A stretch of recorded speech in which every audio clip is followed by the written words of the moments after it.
Good afternoon, everyone, again. I guess we can start now. First of all, thank you very much, all of you, for joining us to discuss the political ads regulation and different aspects of it. First of all, before I forget, this session is being recorded. So I guess if you speak in a microphone, you are consenting to being recorded, and the recording will be published and disseminated. So first of all, that. Second, just trying to be very quick before introducing the speakers, who have certainly much more to say than I do on this discussion. There are two reasons why we wanted to throw this event. First, we do believe that the political ads file remains to an extent under-discussed.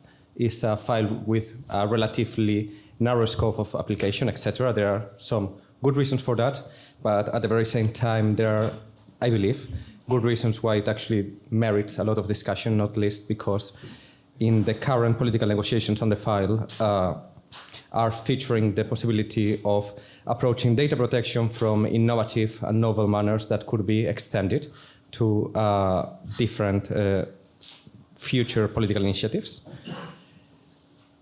And second, because it may, and this is the main objective of the session, it may represent a different paradigm approach to the regulation of data protection in the EU. So that is the question that I would be hoping that we would be addressing by the end. Joining me in the panel, we have speaking first Eliška Birkova from Access Now, second Maria Manuel Leitão Marques, who's shadow rapporteur in the main committee in IMCO in Parliament, then Anna Kollaps from the EDPS cabinet, and last but not least, Asha Alim from Center for Democracy and Technology EU office. So without further ado, I would like to ask you, Eliška, to contextualize a little bit this file. What do we have in a file that is currently in trilogues? So for those of you not that familiar with EU policymaking process, that it's in the phase of reconciliation and negotiation between Council and European Parliament. What is in there in the political ads file from a data protection point of view in terms of substantial rules and enforcement? Thank you very much. It's a great pleasure to be here today. For those who are not familiar with the organization Access Now, we are a global human rights organization that defends and extends rights of online users at risk around the world. And our Brussels team is working on all legislative files and dossiers here in Brussels that touch upon the issues of protection of digital rights or human rights in online ecosystem. And I'm not sure whether it's the blessing or the curse to be a first speaker, but I'm going to do my best to walk you through these rather complicated file that we've been working on together in the coalition with civil societies that are present here today from its very launch.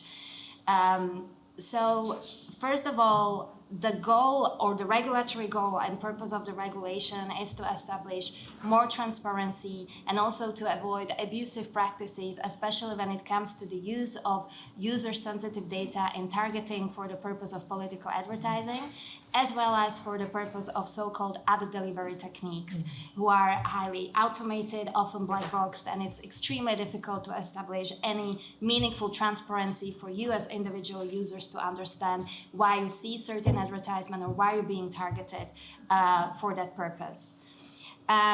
As a digital rights organization, we are mainly focusing on three areas. First of all, it's the way how political advertising is being defined by this regulation, and my colleague Asha Alan will go into the details, so I will skip that topic for today.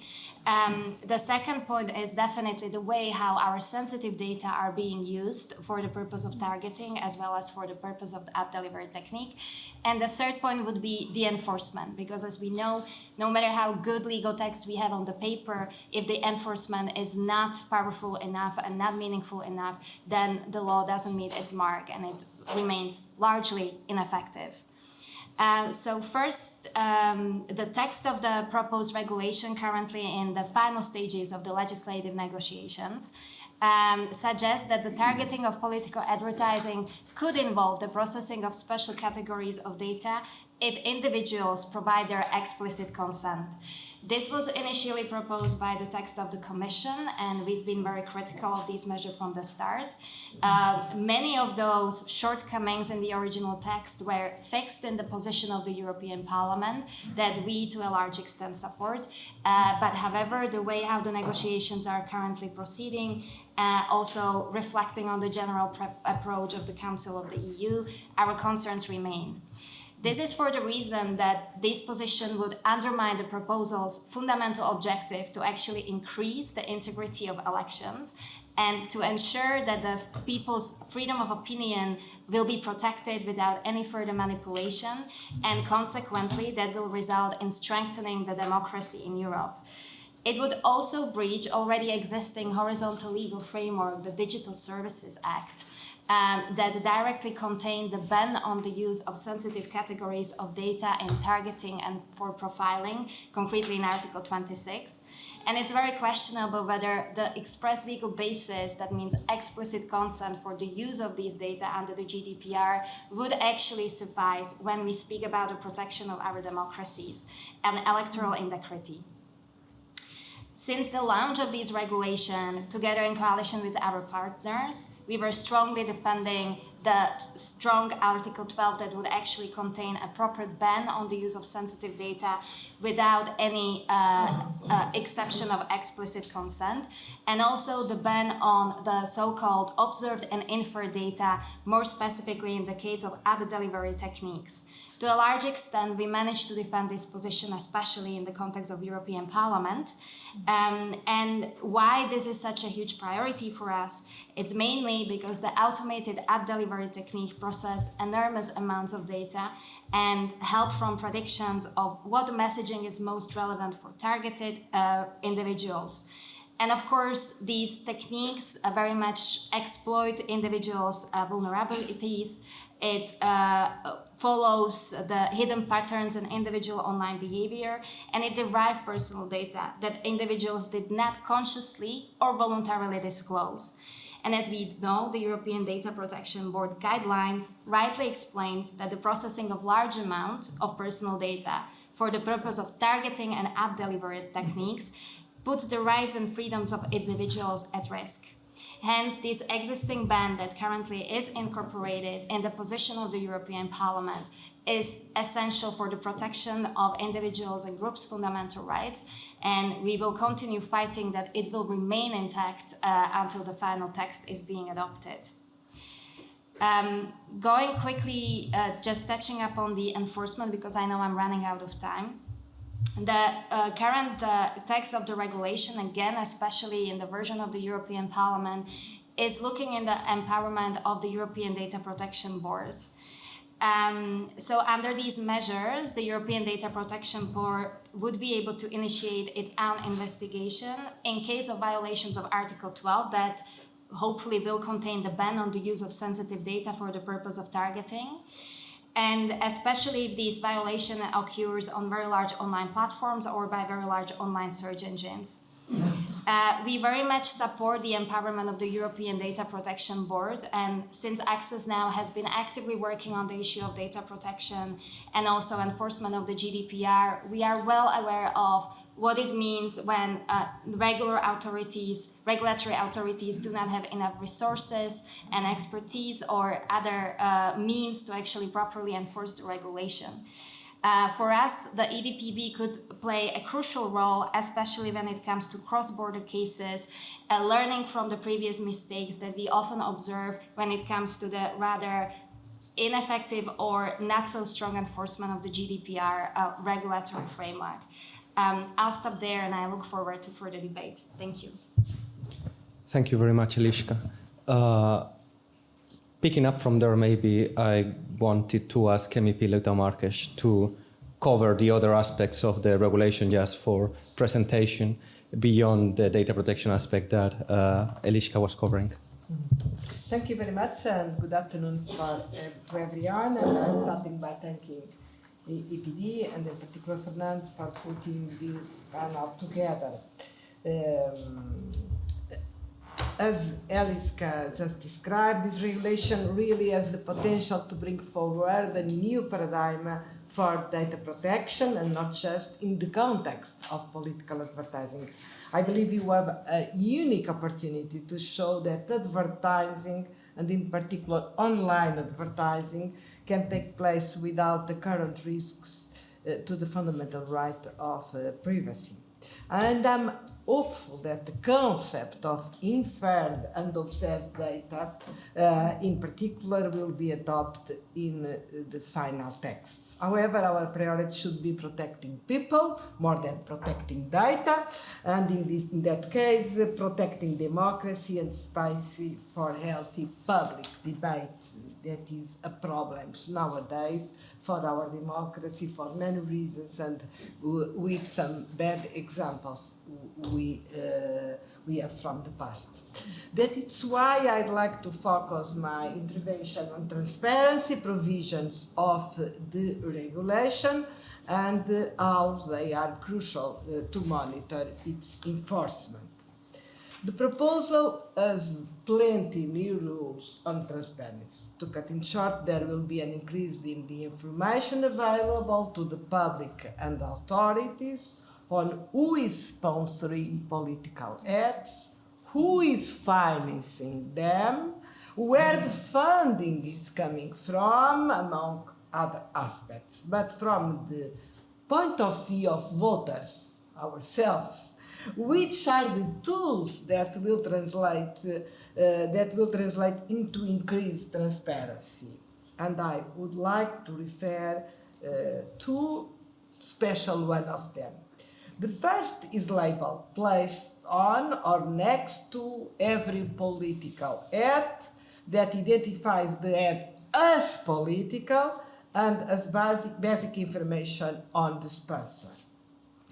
It works on the basis of the increased awareness of each viewer of an ad.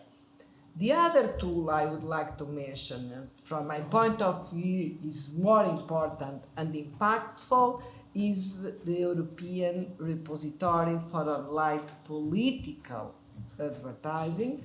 For every single online political ad in Europe, in the European Union of course, accessible to everyone, free of charge, and with information updated in close real time. This idea is not new. We all remember the discussion in the essay, which culminated in an obligation only for very large platforms to make public available a repository on their ads.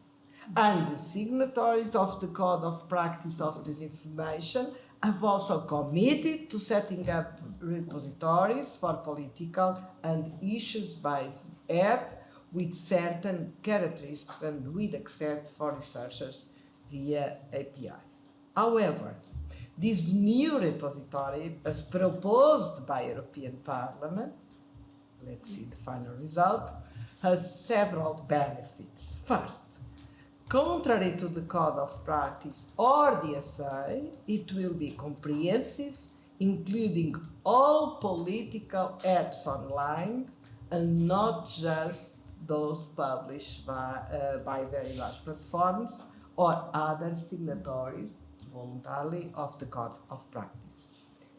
Contrary to the existing repositories, it will be much more user-friendly, allowing a single point of access to all online political ads and not requiring multiple searches in several different repositories. And in addition to what is available in present-day repositories, this new one will be more detailed in demanding specific information to be available, expanding the potential for researchers to test their hypotheses and to increase knowledge about political change and political advertising, of course. But what is the interplay between the repository and data protection, the topic of our panel? And where does the protection of people and democracies come in? Let's think back to the reasons that make us tighten the data protection rules for political advertising. And I will highlight two of them. The first is micro-targeting of voters with consequences on the type of message that are put forward by political actors. And the second is the exploitation of the vulnerabilities of voters and consequent manipulation of their choices. And we remember Brexit referendum. This happened not only through targeting, but also through ad delivery, the sort of second step targeting done by platforms, predicting engagement with the potential target audience to deliver the ad to those most likely to interact, view, click, or whatever the relevant metric is. All this reinforces the importance of the data protection provisions described before. But how do we ensure that are being enforced? How can we study the impact, the effective impact of this regulation? How can we see if additional measures are still needed? This will all be answered by the research coming out of the repository. So the repository is fundamental for the enforcement, for the effective enforcement of this regulation. Think about the papers done by Sapienski and his colleagues, measure discrimination and other harms arising from the ad delivery algorithms, in particular Facebook.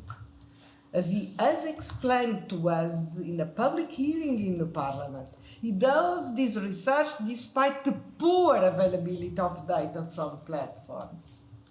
Yes, repositories already exist, but do not contain enough information.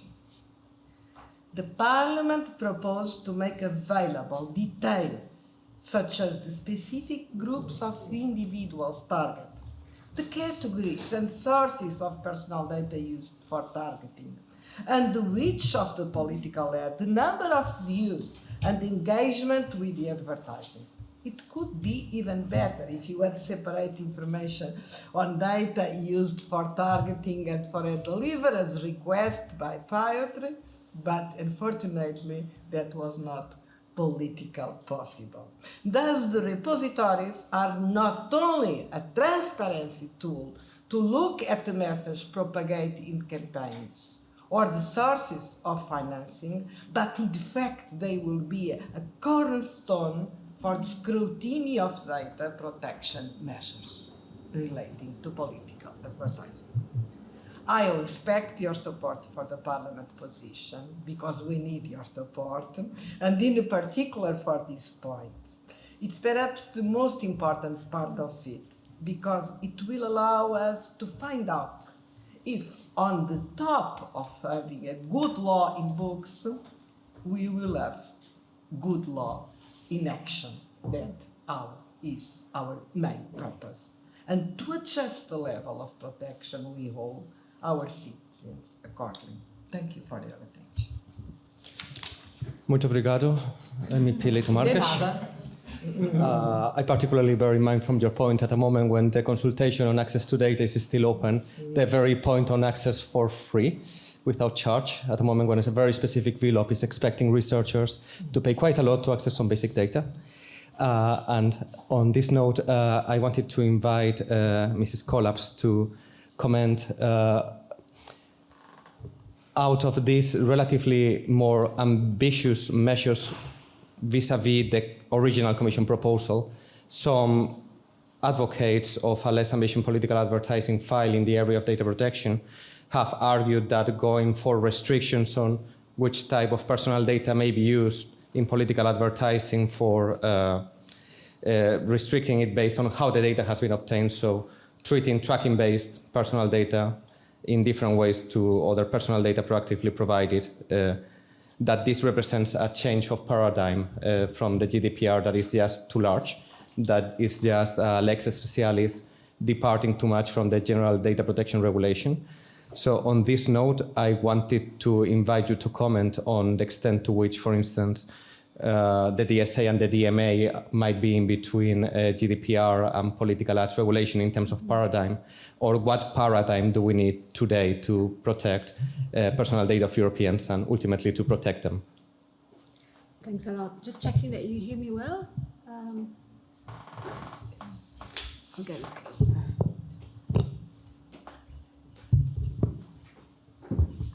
Well, I should start by thanking you all for coming to this session, and thanks, of course, to our moderator for the invite. I'll start by saying that privacy and data protection are not only end in themselves. We would grasp their full potential if we appreciate and value the instrumental role that they have in our society to achieve protection of other fundamental rights relevant for today's topic, freedom of expression and our civic engagement. So this is why I think that the participation of privacy experts in this debate in relation to the political advertising file is so crucial, and it's also a broader example, is yet another example of our broader engagement as EDPS on how to show how to apply privacy and data protection to the most pressing public policy concerns, because this is what we are talking about.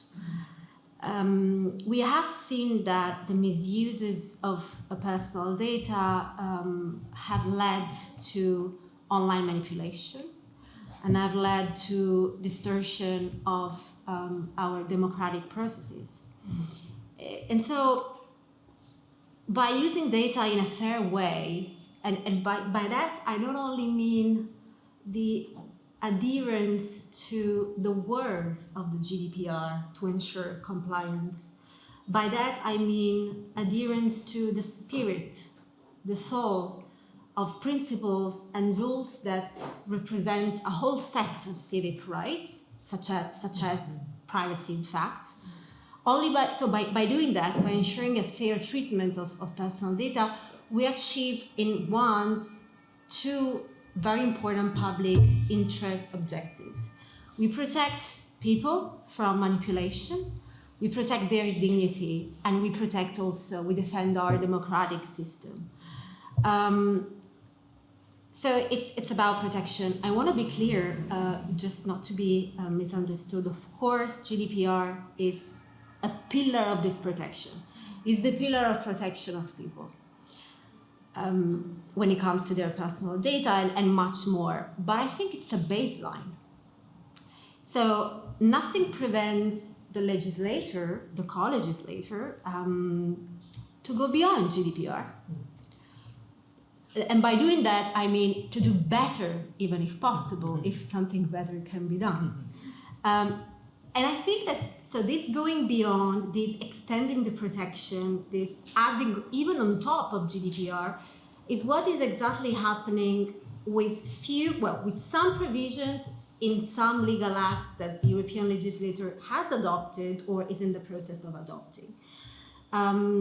What I basically call, I don't know if any other call them that way, but the acts of new generation, basically. And so DMA, DSA, the Artificial Intelligence Act.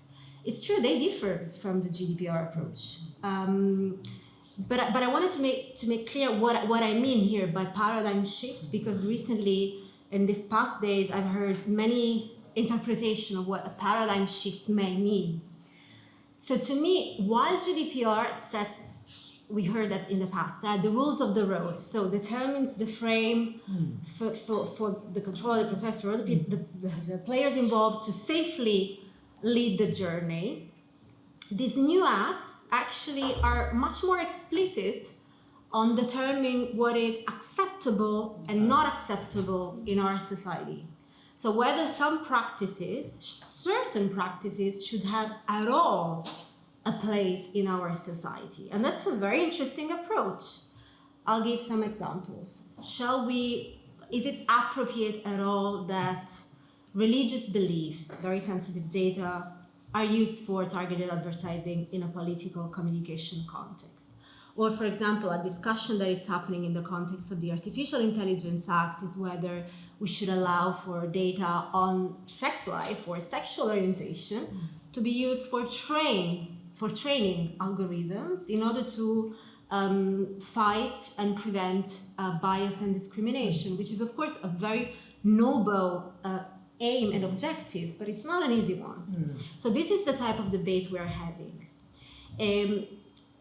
Let's not forget that these new acts, the DMA, Fernando, the DSA that you were also mentioning in your initial remark, contain, at least this is my opinion, data protection provisions. They do contain data protection provisions, and Article 12 in the political advertising regulation is a data protection provision, which will be enforced, hopefully, by data protection authorities.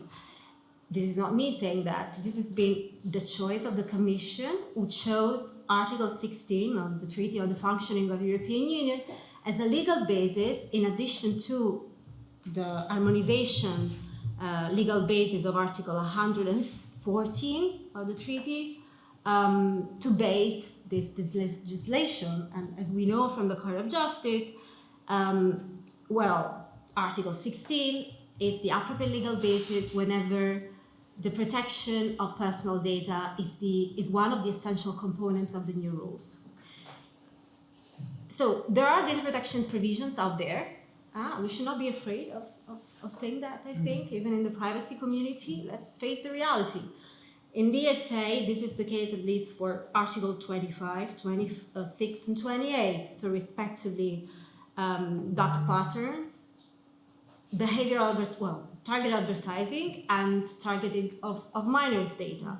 But I think it's also the case for DMA. Article 5 is a data protection provision going against the undue combination of data sets, and even the Artificial Intelligence Act will have a data protection provision, at least in Article 5, with its intention of limiting, or as we hope at the DPS, prohibiting, in fact, the real-time biometric traits collection in publicly accessible spaces. So I like the title of this panel. I think the title of this panel feels quite just right, data protection in political advertising. So my point is, the reality that we should be aware of and not afraid of and not shy away from is that data protection, in fact, in the near future, I think, will not be only defined by the GDPR.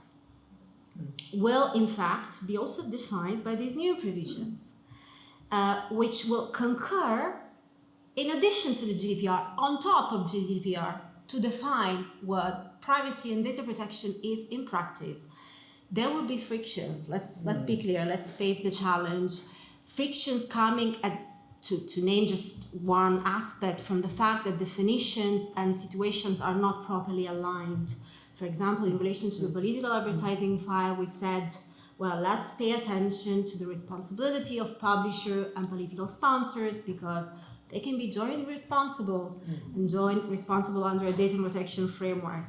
But yet, these practices, these provisions, these acts will contribute to shape, even with their fallacies, what is data protection in practice. So will contribute to shape the relevant environment which is applicable to data practices.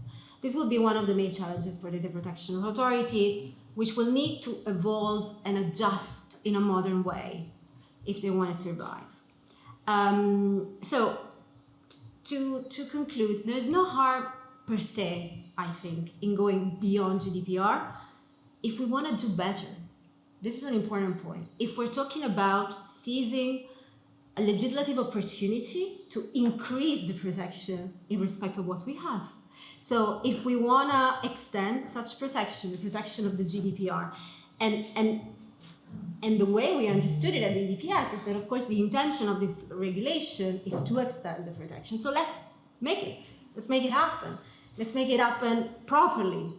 Because the impact of possible continuation of misuses in this field on rights and freedoms will be huge. And of course, the debate on which I look forward to contributing maybe later, it's also about the potential extent of prohibition. So you named a few, sensitive data, yes or not, or inferred unobserved data. So I'd like to contribute to that as well. Whenever in doubt, and I'll conclude by that, I think we should really get back to the original role that privacy and data protection was intended to play in our society. And that is protecting people, protecting people's dignity, protecting people free self-determination. This should guide really any reflections, including legislative reflections, on what we can consider fair and acceptable in our society. Thank you. Thank you very, very much, Anna. Zooming out from there, probably, but on the note of data protection serving to protect people, to protect their fundamental rights, to protect their political rights, to protect their dignity, I would like to pass it to Asha to discuss how can this regulation protect personal data rights at the same time that, well, its very nature, a very political one, how this can interact with the protection of rights such as freedom of assembly, freedom of association, freedom of expression, right to information, etc. Floor is yours. Thank you. Can you hear me? You can hear me, right? There's no problem. Yeah, I'm loud enough as it is. Great.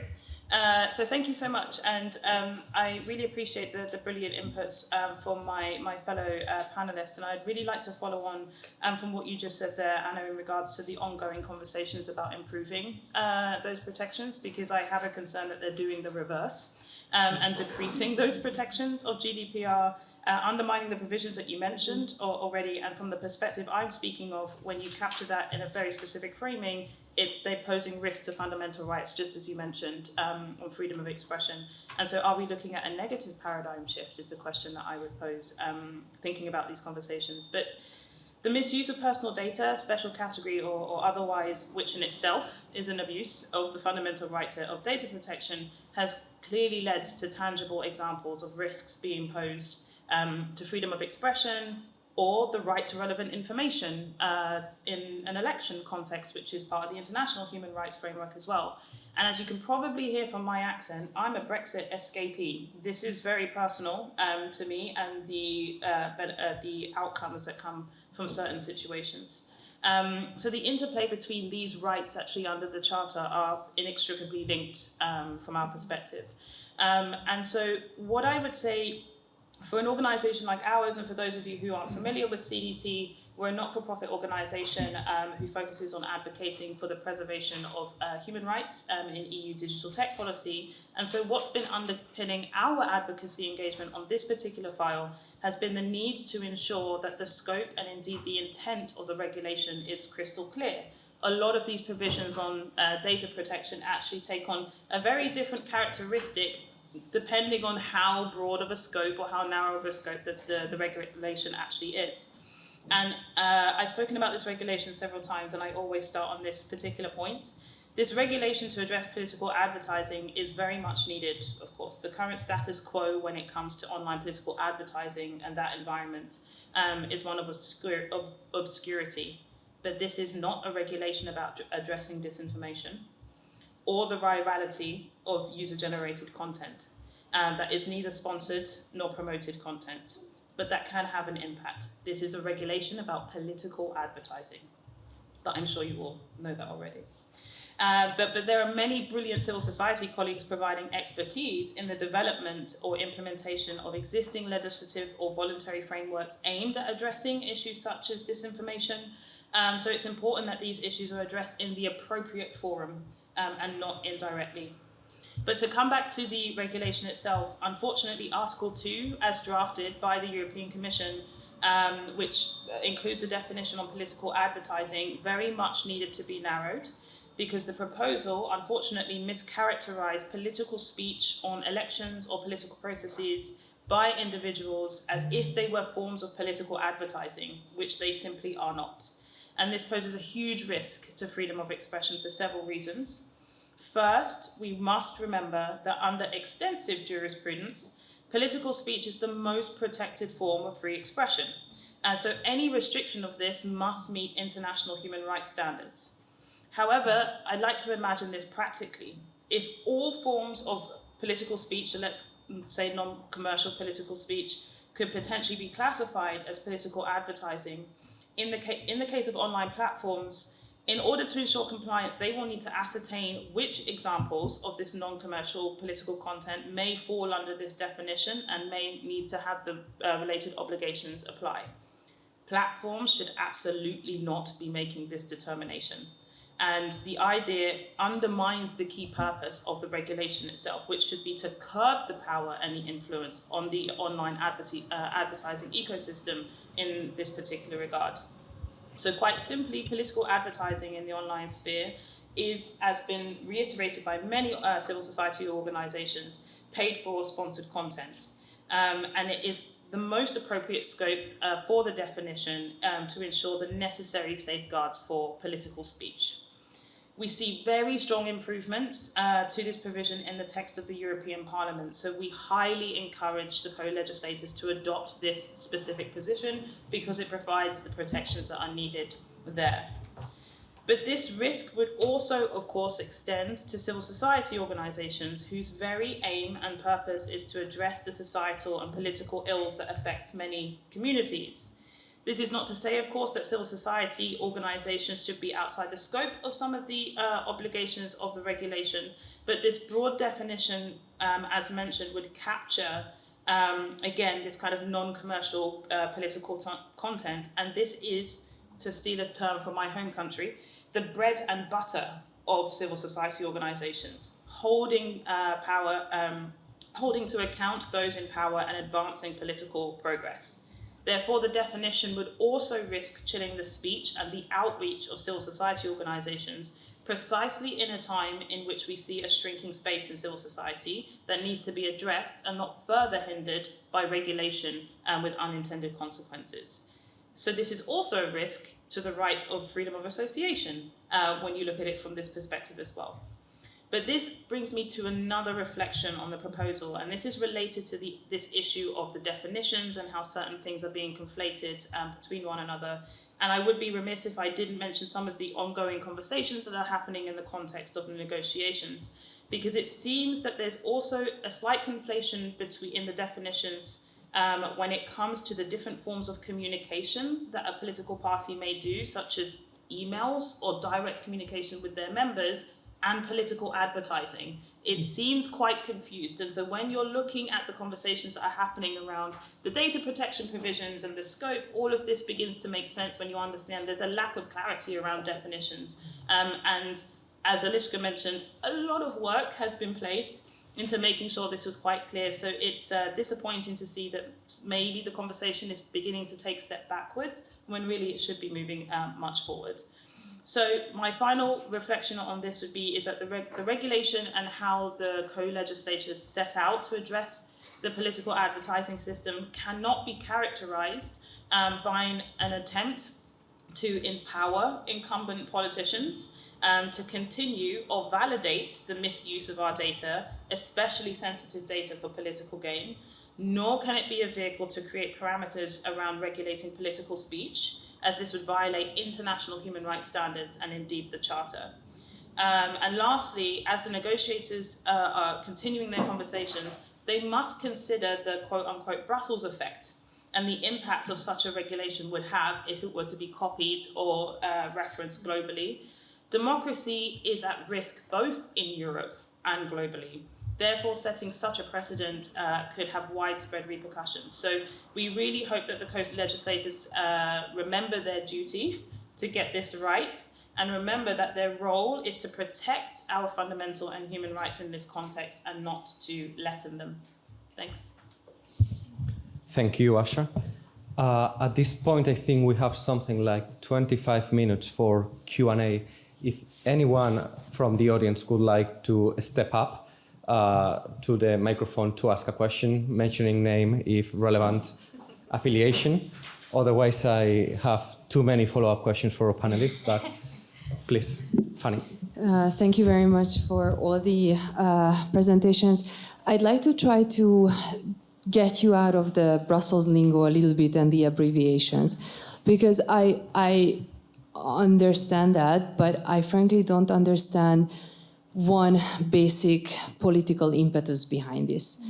How is the European Commission and the Council telling us a message that it's not okay for private companies to use this data for commercial advertisement, while it's okay for politicians to use this data for political advertisement, which is an even more sensitive. If we had to, I don't want to choose between the two, but you could argue that it is something that would require a higher threshold, not a lower. So I just don't understand where the European Commission is coming on this. What's the objective if this is the result? Thank you. If anyone else would like to ask another question, otherwise I think this is food for thought already for anyone in the panel willing to take it. Okay, so, or maybe you would like to start? Okay, fantastic. So I think it's an excellent question and something we've been discussing on so many occasions. Indeed, again, civil societies as a part of the DSA debate, and in order to uphold the essence of the GDPR and the protection of privacy, pushed strongly for having that ban within the DSA. That concerns targeting and the commercial targeting. When it comes to political advertising, it's very much connected to in what shape and what stage our democracies will be. And let's not forget that the European elections are right behind the corner, right? They're coming up in 2024. So to me, as I understand it, from the perspective of someone who's been working on this regulation, first of all, of course, there is a certain political momentum in preserving and defending this regulation, even though we could argue that from the very start, excluding political targeting or political advertising from a broader ecosystem of advertising and ad tech and all those harmful consequences for fundamental rights that this industry carry, maybe that idea wasn't exactly wise for the purpose and for creating this lex specialis regulation that we are now dealing with. And I personally find it absolutely outrageous and unjustifiable that the politicians do actually look for the carve-out from, on one hand, already existing horizontal regulation and the ban within that regulation, and at the same time trying to look for justifications why they should be allowed to use our sensitive data in order to effectively deliver their political messaging in the fight for European voter, while the independence of and integrity of the election should be the first and outmost priority for regulators and decision makers. So from that perspective, besides the political reasons, I find it, especially from the fundamental rights perspective and the Charter, almost unjustifiable why such a practice should be permitted. Now, there are a number of other arguments. We are hearing, for instance, that this is done due to the fact that some decision makers believe that the empowerment of civil societies organizations who in some parts of Europe might be dependent on targeting is sort of driving argument behind their justification why they want to defend these carve-out and the use of sensitive data. Respectfully, any civil society organization, and especially those of us who fight for the protection of fundamental rights, if we decide to target, we are happy to comply with the transparency criteria, and that goes without any questioning.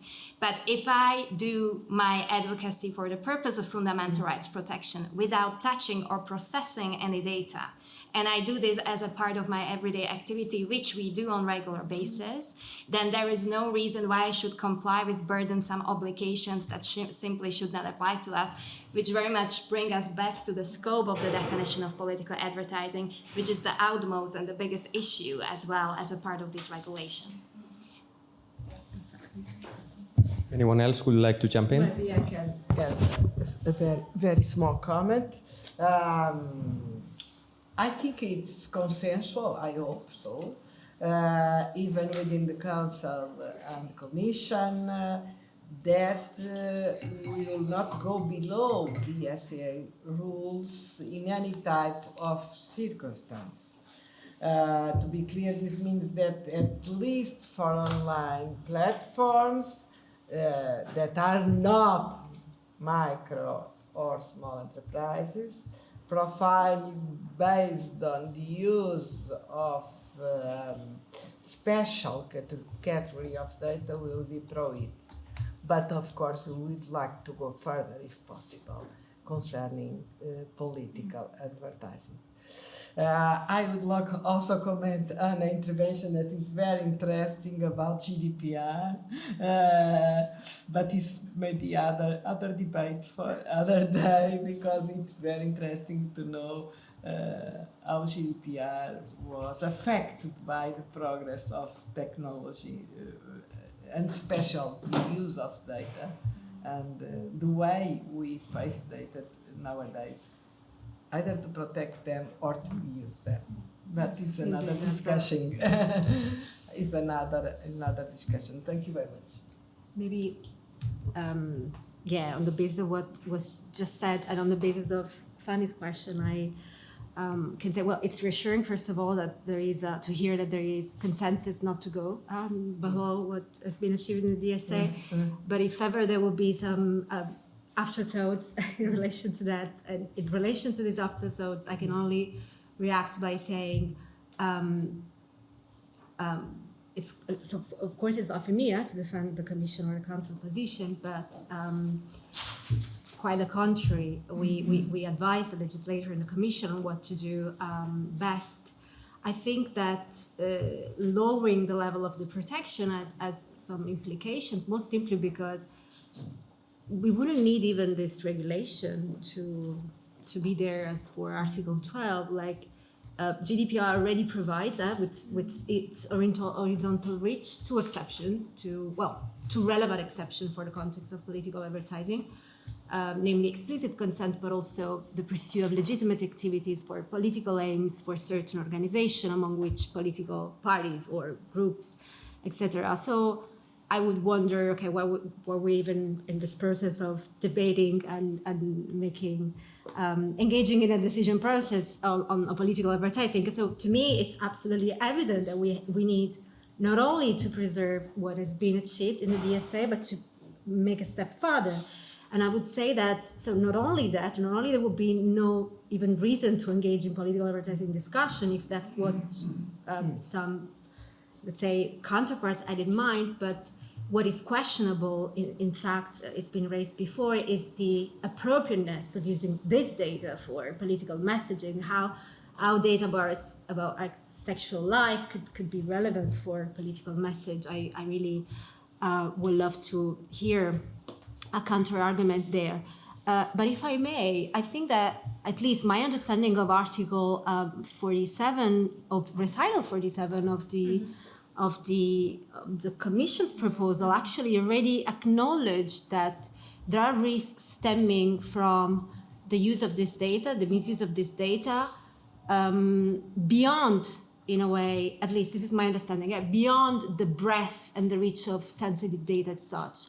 And they explicitly refer to data also directly or indirectly collected from the users, which, by the way, brings into the fore a new, the new category, the different categories of inferred and observed personalisation. So there are ins in what they propose already, which is quite interesting. So.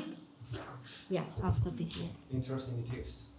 If I may, to come back to your question, Fanny, the only way I can put it simply is I think the quiet part is being said out loud.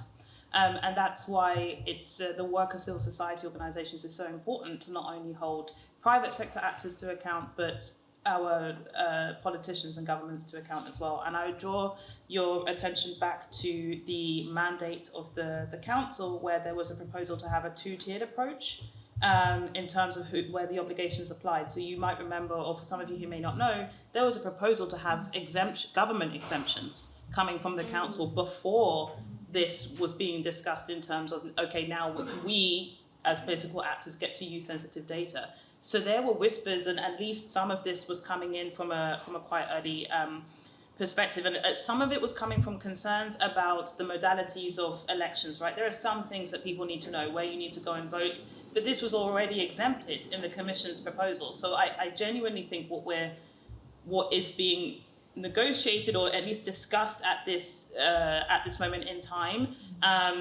is really facing the reality, and again, I'll go back to Brexit, of what has become common practice in many places already, and trying to create a regulation that unfortunately allows that to continue. And I would come back to some of the examples that have been made in regards to, civil society organizations and looking at the work and things like this. And I don't think the aim of the regulation should be to equal the playing field in which that playing field has been built on the misuse of our data already.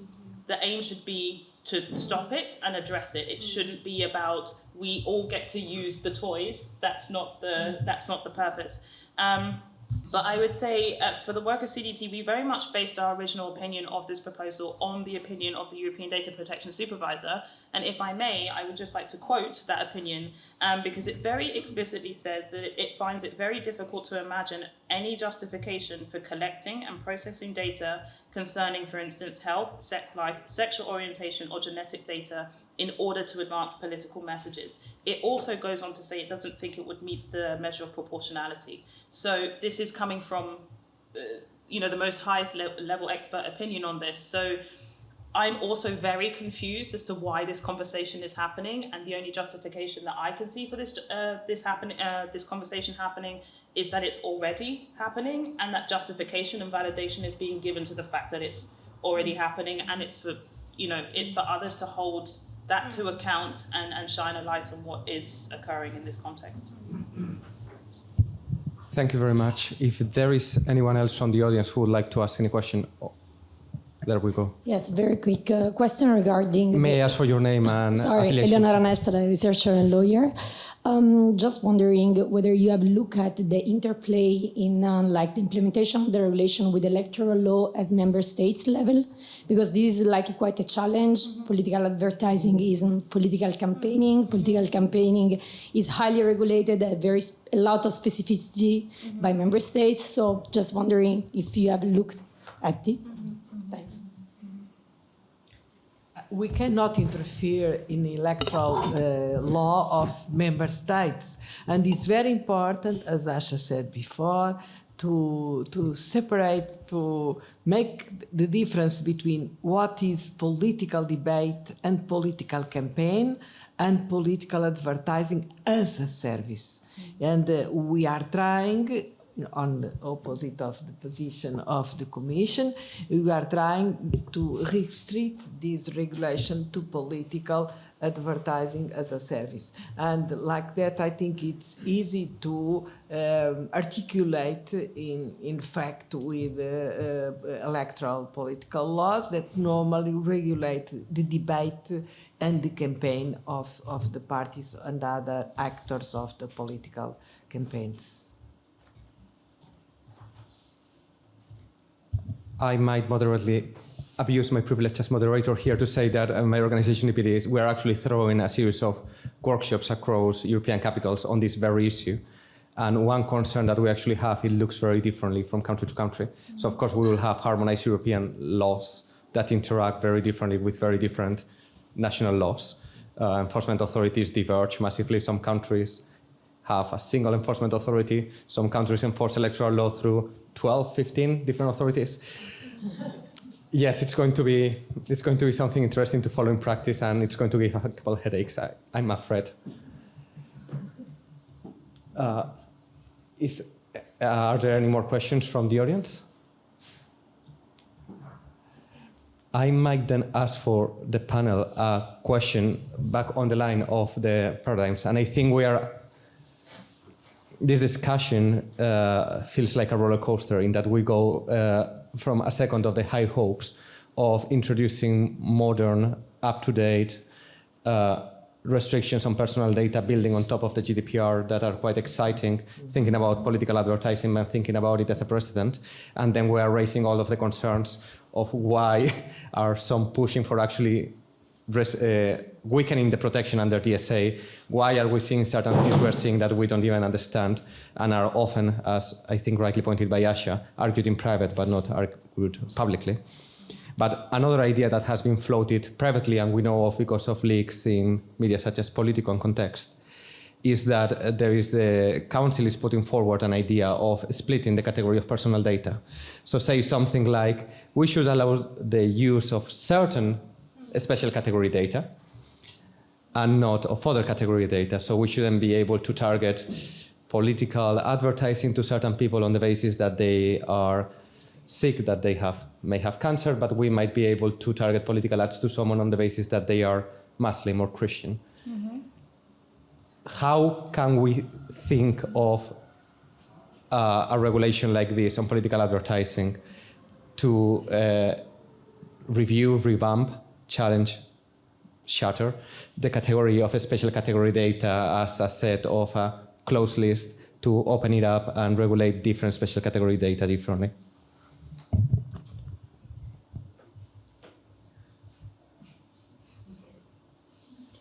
Maybe I'll start because realistically I have the shortest comment in the panel. As EDPS, we've looked and commented on the use of sensitive data as a uniquely relevant category. So we haven't differentiated, we will not differentiate it. And as Asha was very nicely quoting, we see no justification, as simple as this, for using special categories of data for the purpose of advancing political messages, because this will fail the necessity test. So I think that's everything I have to say on this idea. Thanks.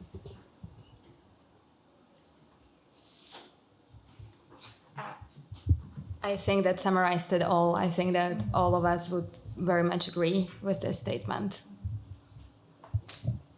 So at this point, unless there are any other questions from the audience, I think we will wrap up. I think definitely the conclusion from the discussion is, There is. Yeah, I do have a question. Name and affiliation, please. Yes, Colin Bennett from the University of Victoria in Canada, and I worked on the Council of Europe guidelines. The root of the problem here, in my view, and I must say I'm not intimately familiar with this, is making an appropriate distinction between political engagement and political manipulation. And I'm with you on terms of preventing political manipulation. But to your point, practices vary from country to country. And what is considered appropriate political messaging in one country might be very different in another country. It may be very different in terms of the engagement that individuals have with their political representatives. And I was thinking of the implications of what you're saying about consent. Is it really the case that if you're engaging with a political actor and saying you're engaging in terms of sensitive data, say, you're in an LGBTQ community and you really do want to have that messaging, you really are interested in what that political actor and what those political parties have to say on a policy that you're deeply, deeply interested in. From what I'm hearing here, I think that there's a danger that you go over the top in terms of in regulating the political manipulation, which I'm perfectly with you on and I think needs to be stopped. But at the same time, you're preventing genuine political engagement, which allows for political actors, political parties, indeed, to provide messaging to those people, maybe on some very sensitive issues, including race, including ethnicity, including health, including sexual orientation, which they might want to know about. That was the struggle that I had when we were doing the work on the Council of Europe Convention. So I just wanted to put that out there. Who wants to pick up on this? I think this is a relevant question and remark, but maybe there are alternatives to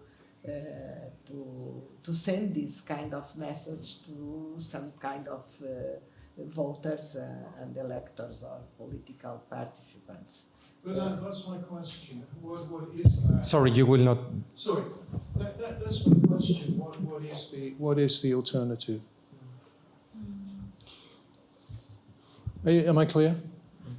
Yeah, and it's not this is of course the argument that is being or has been raised before, but I personally maybe fail completely to understand, or I'm questioning whether we overestimate the necessity of the use of sensitive data such as sexual orientation or religious conviction in order to make one's political message as effective as, you know, some political actors or all political actors seek to achieve. I do believe that there are other means and communication tools where those messages, especially for these communities, can be actually made equally available and accessible in democratic societies without necessarily making them more vulnerable and letting bad actors or those who seek to ultimately manipulate independent elections to exploit those vulnerabilities. I am absolutely against the idea that there should be any distinction or categories within sensitive data of sensitive data. And at the same time, if the text that is currently on the table, especially coming from some EU co-legislators, would remain intact, this is very much playing with people's sensitive data for the political gain. And then, of course, it is important, and I think we did not properly address it at the beginning, it's also essential to establish proper distinction between targeting and ad delivery techniques. Because, for instance, with ad delivery techniques that are purely usually automated systems that process enormous amount of data, and that was also emphasized by the European Data Protection Supervisor in the past, this does impose inherent risks and gives almost no proper tools or means or even meaningful transparency to those who are being targeted to actually have an understanding how these systems work. And there, the abuse of sensitive or then inferred data that can also be sensitive data can really cause enormous damage that can go into issues such as mental well-being of communities and individuals. So maybe we overestimate the use of sensitive data for this purpose by political parties. Yeah, if I may. Sorry, if I may. I think, and I hope I'm not misunderstanding your question, but it raised another question for me in terms of what do we mean by political manipulation and what do we mean by political advertising? And this goes back to the purpose and scope and definition of the regulation, right? So this is a regulation that is intended to deal with commercial content. This is sponsored content. This is a very specific thing, and we're talking about the use of sensitive data in that context. And I think we would all agree there should be no level of use of sensitive data in that context. I can't even imagine having a list where it's set to say it's okay to use ethnicity but not health data. That it just boggles my mind.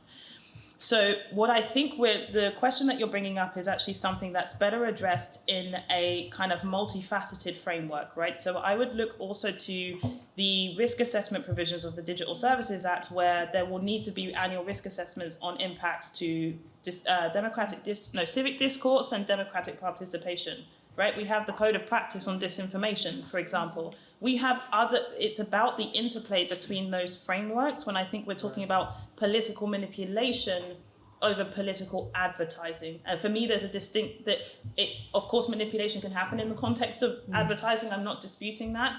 But I think that more holistic kind of macro level term needs to be dealt with in a more multifaceted way. And I would go back to the point that Eliška brilliantly made about the use of this information by bad actors, right? So I don't have a direct example from the European context, but from the Anglo context I do, in which ethnicity data was used, for example, to target with sponsored content to say, go and vote on this day, which was the wrong day, in order to eliminate ethnic minorities from participating in elections. I would have a concern about how such information is also being used by bad actors as well. So I don't think there's no appropriateness around this, but it brings me back to that question of the scope, the definition, and how we address something as broad as political manipulation, whilst also respecting the fact that we have to balance rights and protect political expression, freedom of association, and the right to relevant information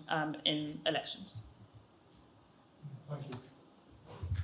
Well, just to say that Colin's question, and thanks very much for that, and the further engagement made me reflect also on the fact that we will probably need to bring, and I haven't been quite explicit actually on the core of our recommendations at the EDPS in relation actually to this file. We will need to bring a further element that was briefly mentioned on how, in fact, the problem is how the ecosystem works, and to really bring to the table pervasive tracking and such. So there is a problem with, surely, with data, with sensitive data, which could be used for political messaging. But the hugest problem, I would say, is about pervasive tracking. So what we haven't said is that the vast majority of data relevant for this ecosystem is in fact indirectly collected from the user and is in fact either observed out of the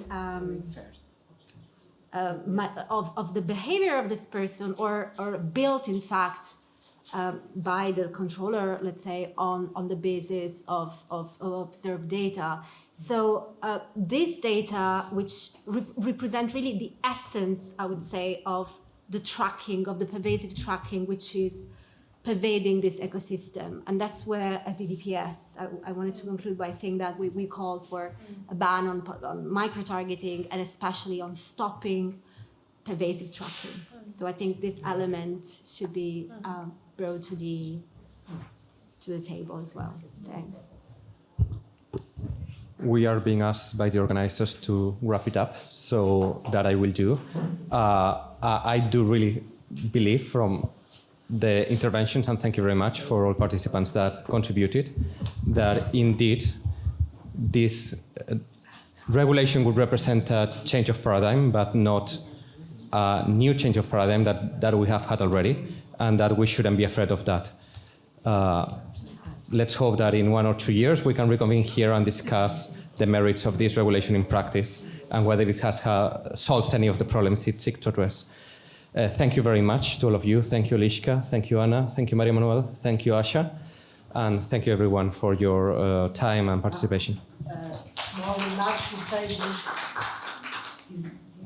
is not usual, a panel discussing technology and data only with women. But